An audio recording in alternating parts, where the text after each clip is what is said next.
మీరు ధైర్యంగా తలెత్తి చూస్తారేమో నాకు తెలియదు. నేను తల దించుకొని సిగ్గుపడుతున్నా.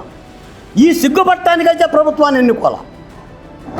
ఎందుకంటే ఇవి మీకు సంఘటనలో ఒక ఆడబిడ్డ మీద అత్యాచారం చేస్తే ఎఫ్ఐఆర్ కట్టాం, కేసు పెట్టాం, అరెస్ట్ చేసాం, అయిపోయింది.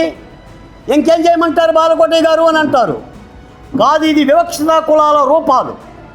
ఒక వివక్షత, అంటరానితనం, గ్రామాలలో బలహీనమైన కులాల మీద బలవంతులు చేస్తున్న దాష్టీకాలు. డాక్టర్ సుధాకరే ఎందుకు చచ్చిపోయాడు? మరో సామాజిక వర్గం ఎందుకు సరిపోలా? ఒక డ్రైవర్ సుబ్రహ్మణ్యాన్నే ఎందుకు చంపి డోర్ డెలివరీ చేశారు? మరో సామాజిక వర్గాన్ని ఎందుకు చంపి డోర్ డెలివరీ చేయాలా? ఇవి ప్రశ్నలు. వీటి మీద, ఈ రుగ్మతల మీద రూపుమాపాల్సినంత అవసరం ఉంది.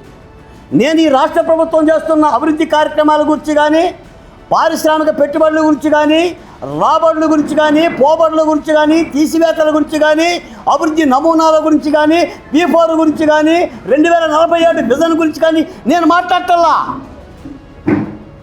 బిడ్డల మీద జరుగుతున్న మానభంగాల గురించి మాట్లాడుతున్నా.